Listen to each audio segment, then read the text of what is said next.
into this, and then we decide, what the critical points are. And we Yes, let's go through the high points, and then we can decide what the critical points are, and then we can see what's important out of what the scope of services are, and decide from there. Okay, go. Oh, I'm not sure why they want us to come back to the. I'm not going to answer that because they want me to come back to the main session, but somebody's asking. Let's go ahead and let's ignore that for now. So let Rosalind take care of that. So go ahead. So we're scope of services. So we have 3 tasks. I think 1 and 3. Let me go down a little bit more. So they're looking for a vendor to. Yeah, it's 3. It looks like no. I'm sorry. It's like 4. It's a lot. Let's just deal with the first 3 because we don't have a lot of time. So what is the first one? They want to have. Let's see here. Task number 1. Review the history of the city as it relates to rồi. cultural development. Okay. And so that takes a little bit of research, right? Mm-hmm.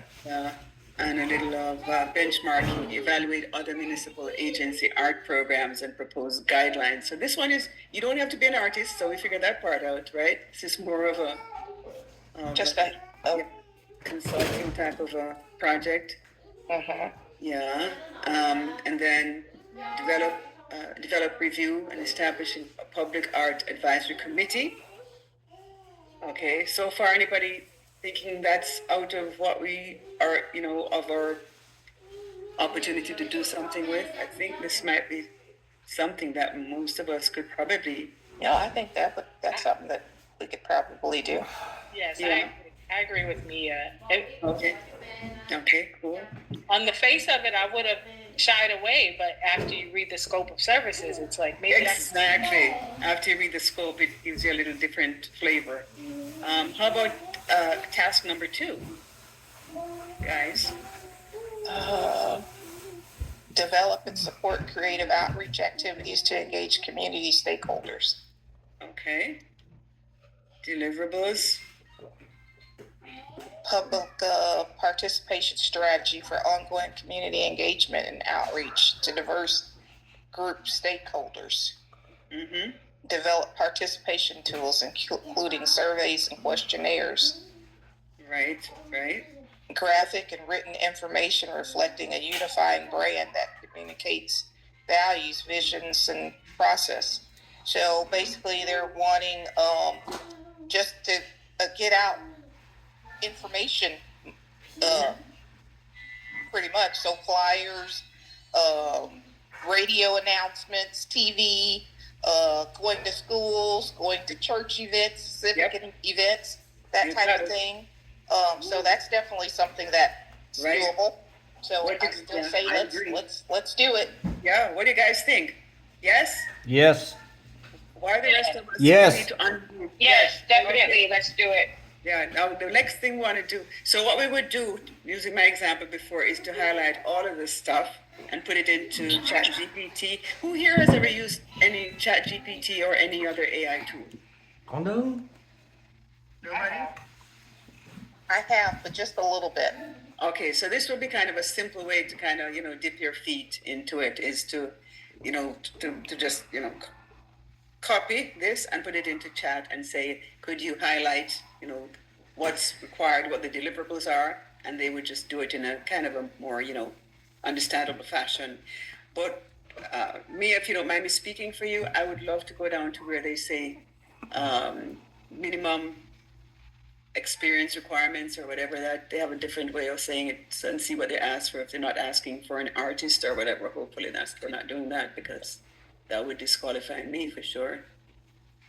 What is this first? This one here. General information. Okay, so that's not anything that we need to worry about right now. What was the previous section?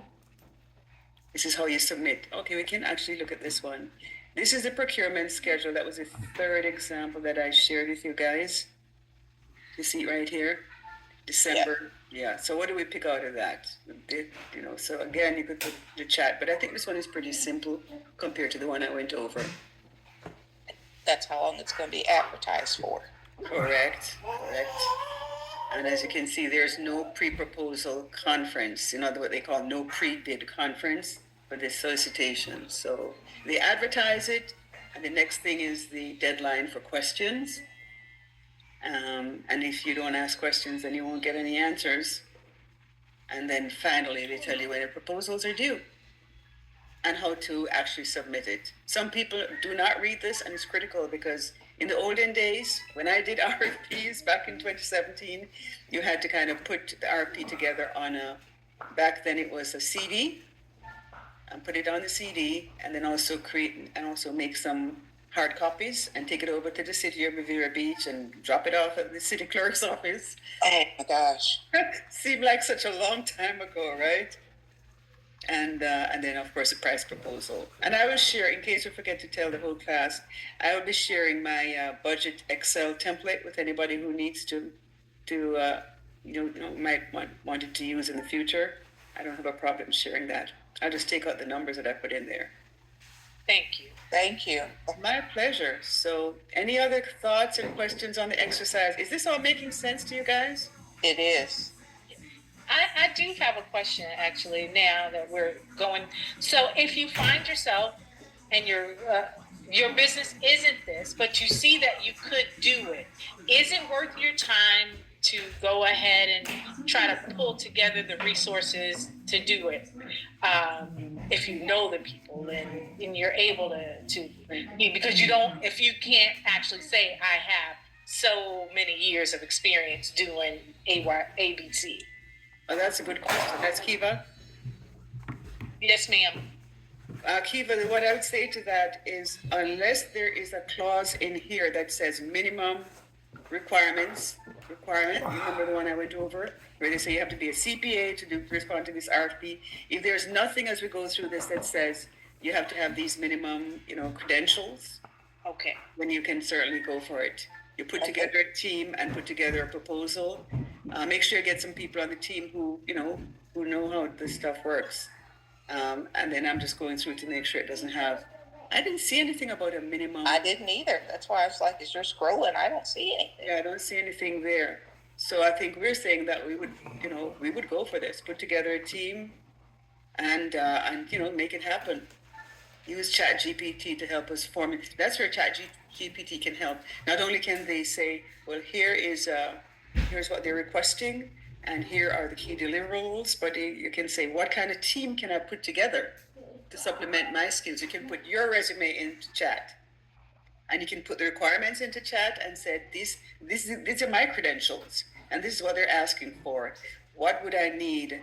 What type of other experts or professionals would I need to build out a team? You see what I'm saying? To make this happen. That's where ChatGPT comes in really handy. Wow. Okay. It's very powerful. It's very powerful. So And so it doesn't matter if your business name doesn't match the job description? yeah, I don't think I go for the business name as much as the kind of the background information for your business as the minimum requirements. So in other words, my business is called Ultimate Image Coach, and I responded to an RFP where the headline was HR consultant. You see what I'm saying? But as long as I was able to present a credible case and give my background in HR and pull it together, I had to get 3 or 4 other trainers to work with me on this project because it was so big. So as long as we're able to pull that together, and they also wanted to, they always ask for 3 to 5 references. So they're going to ask for references of you having done, like a scope of work that's similar, or someone on the team that you're putting together. Sometimes this doesn't have to be you specifically, but somebody on the team that you are putting together would have done similar work in the past for a public entity. Okay? So I have a question along that similar vein. Is the NAES code gonna apply at all? I don't know. No, it would not. No, not at all. It wouldn't apply in this case. It's just how you respond to the scope of service. If they put the NAES codes in here, then they apply. Okay. Yeah, but if they don't, then it would not be Only if you're able to do the work. correct, or assemble a team to do it. So if you were to put together a team, what kind of people would you want on the team? You'd want somebody who actually has worked on public art projects, before, maybe for another city. Somebody with marketing experience. Absolutely, and somebody with public outreach. Somebody who does public route out, so they would know the various community organizations, stakeholder organizations to go through. Maybe a church, maybe. Yeah, maybe a church as well. Yeah. And I think this was task number 3. So they ask you to prepare a final AIPP planning. What is AIPP? That's another thing we could ask, Chat GPT. And then, what is the vision and mission and public art definition and all these kinds of things. So this would be critical to know what AIPP,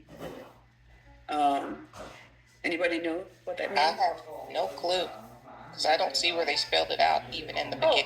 Art in public places. Ah, there you go. Oh. Yeah, art in public. It probably was spelled out earlier, right? Well, I used to be involved in city stuff, and so I remember that. It came back to my brain. But at first I was thinking, I don't know what it means. Well, So- Kiva, if that's you can bid on this project, except I think it's in the plans. And I even know people who are involved in art in Tallahassee, and I'm like, oh my goodness, I can so see myself putting together a team with it. But it's too late for this one. I know, next time. What you can do, though, is to see, I think this one obviously has been awarded to somebody, right? Yeah. So what you guys can do is just do a public records request, and you can actually do that on the city website, where they have their bids. And they, See who won it. see who won it. You got it. That's real. Yeah. And then see when that contract is expiring or coming up for rebid. And then you start building your team and, socializing it with people in the business. And that's what you do. Everybody can do a public records. If you guys remember nothing, remember public records request.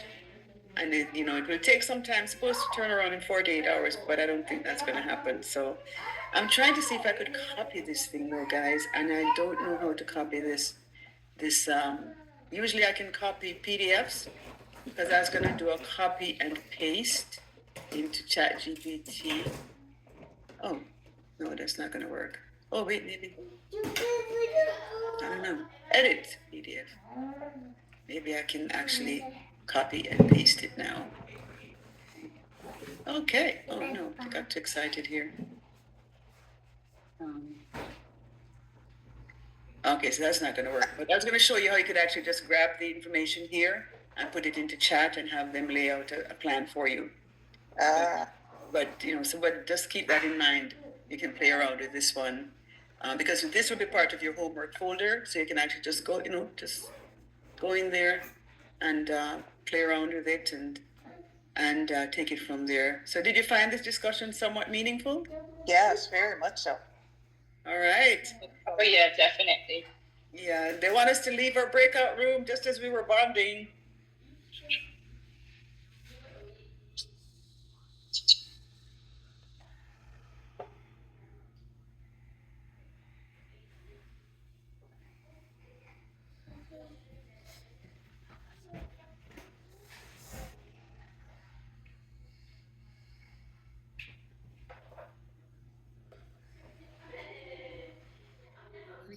In No, progress. there's stragglers. They're coming in. All the rooms will automatically kick everyone out in about 10 seconds. Stragglers, yeah. Okay. Julie's in the waiting room. Admit her.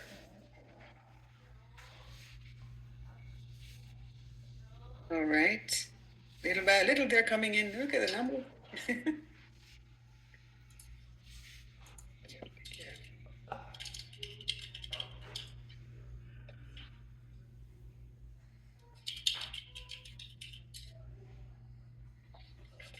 We must have another breakout room still doing kind of dribbling in here. As I say, they should all be kicked out now. Yes, we are back. Yes, you kicked us out. Oh, yeah. I know that feeling. You just want to get one more minute in. After So, all, we have to have some control here, yeah. So thank you, everyone. I hope everybody enjoyed that exercise of talking amongst the group, right, in terms of if you're going to do it as a partnership or collaborative, but also just giving different insight from those in the room, as well as being able to leverage some AI. So now I'm going to start with the arts room. So I'll start with room number 1. I would love for your project leader to come off of mute and give us some of your takeaways, some of the key deliverables, and if you guys would move forward with applying for this RFP or not. Okay, well, I think I was nominated as the speaker for our room. So what we did was we followed the same blueprint that Pamela is to Saint showed us. We took the RFP, we dropped it into Chat GPT, and asked it to give us a summary of the key deliverables, etc. And it did exactly as she said it would. So it spat out the objective, the scope of services, and the key deliverables, all for our project. So some of the key deliverables we have here, we need comprehensive reports, maps, and policy recommendations. We also need digital and printed versions of the master plan, and we need public engagement materials in English, Creole, and Spanish. Okay, and so when you guys had your collective discussion, Thaddeus, what was the conclusion in terms of the approach? Like, would anyone in your team would they have been interested in applying for this one? Absolutely. Initially, we were a little bit concerned about the timeframes and the timelines, but luckily, we have a superstar in our group who already won an RFP for the city. So she was able to explain to us that the city does indeed give ample time to allow you to get your proposal in and to work with you to hit the deadline. So yes, this is something that we will definitely put in a proposal for. Okay. Thank you. And then All right, that's awesome. That's great. It sounded really good. And then we have the other arts room. That room had Natasha, Mia, Michelle. Anyone from that room would like to speak? Yes, this is Mia, and I was the speaker for the group. And we didn't put ours through the AI feature. However, we quickly went through and summarized looking at what it was that the RFP was looking for.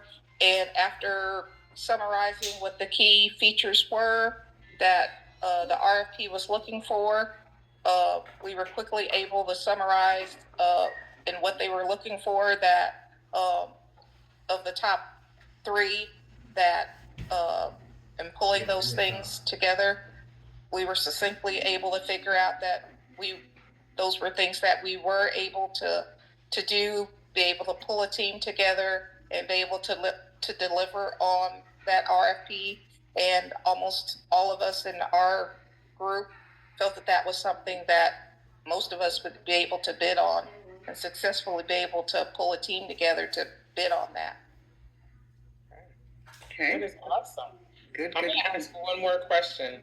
Was anyone in your room an artist? I don't know that we necessarily had artists, but we had people that we knew that we could reach out to. So we thought that we could probably get someone in marketing. We could reach out to outreach groups, church people that serve the community, like churches, those types of organizations. So we didn't feel like it would be a difficult endeavor to pull together to do that RFP. Great. And if I might just chime in, I think we had someone who,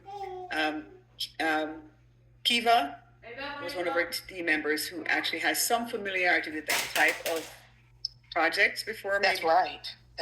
Yeah, would you just say a word or two just to underscore what Mia said? Of course, thank you. So one of the things that we talked about of us not being artists, I'm sorry, we didn't even actually get to ask that question. We of each other, we just read through the proposal and we saw that it wasn't necessarily a requirement. So we figured out that as long as we stick with what they're asking for in terms of experience, and if we can put our teams together with those important qualifications, that we should be able to go forward with a submission, even if we ourselves aren't necessarily the person holding, all of the qualifications. This was a really good example of how, you may see it and the title may be misleading, but if you read through it, you're able to apply for it, even though that's not necessarily your primary field. So I think it's important as some of these RFPs go out, just to read them, give them a quick glance over and see if it's something that you could be able to do. And do you know enough people that would be able to meet the requirements? Pamela, before I move on to landscaping, looks like you wanted to comment? No, I'm good. Okay, great. So then landscaping, room number 3. We had Alfred in there, Diana, Heidi, Wendy. Good evening. Good evening. So this is Alfred, and I'll be the spokesman for Group 3. I did want to share the screen just to give kind of a live example, but I can also speak to it. So what we did, we took the PDF document and we actually went to each of the sections, like in the example that was given in the demo. So we took the scope of work and we put that into ChatGPT and asked it to review the RFP document scope of work and point out some key deliverables. And then we also looked at areas for outlining the key dates for the RFP. And then lastly, we did a breakdown of the minimum requirements. And so based on that analysis, we decided that it was an RFP that we would go after. And we actually did some brainstorming to discuss like barriers for small businesses, like do we really have enough staff? And we have one of our team members, Kristen, she's actually gone through the process and has won a contract. And she gave us some of her strategies as in like 10 and also talking to people when you know that you're going to have to kind of grow the team a little bit in order to handle the scope of the RFP. And then another thing that we discussed as far as minimum requirements, she needed a third reference because she did have 2 major clients before, but she actually went to a business and offered her services for free and asked would they give a review. She worked for them for 2 months and provided services, and they gave her her third review so that she was able to qualify for the RFP process. So those were some of the things that we discussed in our breakout. And like I said, ultimately we decided that it would be something that we go after. That was great. That was a great way to get creative with it too. I like that strategy, Kristen. Yeah, absolutely. Yeah, the whole strategy of, just doing some pro bono work and getting a good review in return, I think helps a lot. So that was very creative.